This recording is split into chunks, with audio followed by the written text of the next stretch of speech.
Durante séculos, o meu território esteve em disputa. Passados a escravatura, o colonialismo histórico e as ingerências de deuses de casaco e gravata, que ditaram as formas como deveriam funcionar os novos estados independentes da periferia do sistema mundo, a disputa parece persistir. Hoje o território Moçambique só continua ancorado aos senhores que perpetuaram a disputa, como a eles chegam dia após dia novos visitantes para se juntarem ao banquete. É um banquete verdadeiramente apetitoso e rico, justificado pela necessidade de assimilar as belas civilizações desses deuses e senhores para alcançar o desenvolvimento. Para além do sangue, do ouro, do marfim e dos bíceps do meu povo, agregam-se progressivamente terras aráveis, minas de carvão, jazigos de gás, petróleo, pedras preciosas, recursos marítimos, hídricos e outras tantas iguarias incapazes de caber na mais extensa mesa de banquetes reais. Os novos convidados ao banquete vangloriam-se ao exibirem sua nova categoria gentilmente concedida por aqueles que exercem a ditadura do desenvolvimento. São economias emergentes. Aos novos convidados foi-lhes também concedida a permissão para explorar, saquear e civilizar nossos territórios. Estava certo Frantz Fanon quando pressagiou em relação ao comportamento e papel das elites dos territórios pós-coloniais, a dita burguesia nacional, cuja missão, disse Fanon, nada teria que ver com a transformação das nações. No seu papel de intermediários entre os territórios e o capitalismo desenfreado, embora muitas vezes camuflado, a burguesia nacional desempenha o papel de agentes de negócios das burguesias estrangeiras e responde aos ditames dos deuses de casaco e gravata. Nessa intermediação, vários sacrifícios são cometidos. Os representantes do meu território, politicamente controlado por nós, tentam arduamente convencer-nos da ilusão de que nós, locais indígenas, somos soberanos e tomamos as nossas próprias decisões e que todas as nossas ações têm um fim último de trazer-nos bem-estar, progresso, modernidade e civilização. Mas há aqui uma enorme contradição entre o que nos dizem e o que assistimos. Seus métodos rumo ao desenvolvimento têm um caráter sacrificial. É curioso verificar como, em nome do bem-estar, se destrói o bem-estar. Expulsam-se comunidades camponesas e produtoras em nome da produção. Cria-se fome em nome da segurança alimentar. Compra-se armamento em nome da paz. Assassinam-se indivíduos em nome da estabilidade. Destroem-se economias nacionais em nome do desenvolvimento econômico. E a lista é extensa. Estes são os dilemas e as contradições que caracterizam os nossos territórios coletivos. E o que acontece com o primeiro território de todos os territórios? O corpo é um território de construção de relações, um território de apropriação, dominação e de controle. Ao usurparem-se terras, ao expulsarem-se comunidades, ao contraírem-se escandalosamente dívidas públicas em nome de um povo não consultado, é no fundo o corpo que se violenta, que se domina, que se tortura, que se expulsa. Para o controle do território são controlados os corpos.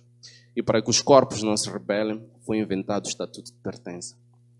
A que território pertence aos territórios corpo que são constantemente desterrados de seus territórios de origem? Eu penso que, em princípio, os indivíduos deveriam ter o direito de escolher, inventar e reinventar os seus territórios em função das suas aspirações.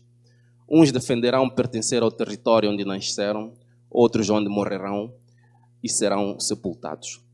Outros ainda defenderão pertencer ao território onde amam e são amados.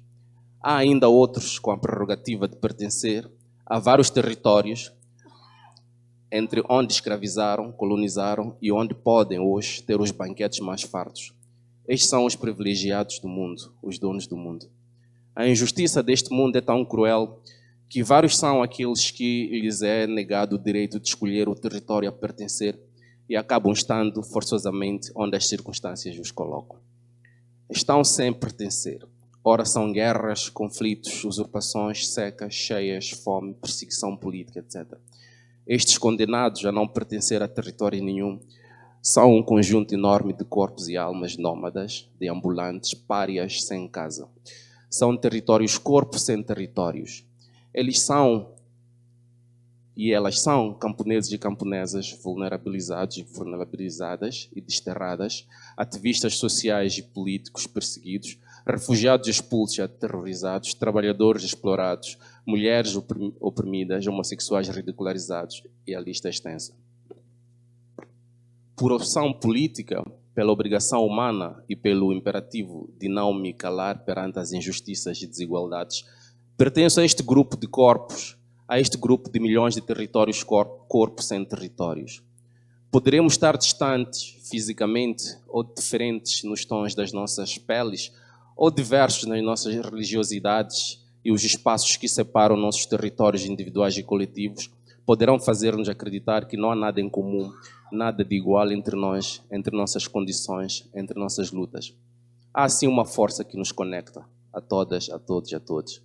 É a força da nossa humanidade. Urge estabelecermos diálogos verbais, espirituais, visíveis e invisíveis entre nós. É preciso que reivindiquemos o respeito pela nossa humanidade. É preciso que reinventemos novas metodologias, novas práticas sociais, políticas e comunicacionais próprias dos povos cujos territórios são invadidos, oprimidos, aniquilados, tiranizados. Precisamos de novas metodologias de luta e transformação desde os povos, pelos povos, para os povos. Os mecanismos estabelecidos que supostamente nos representam e defendem oprimem-nos mais do que nos libertam.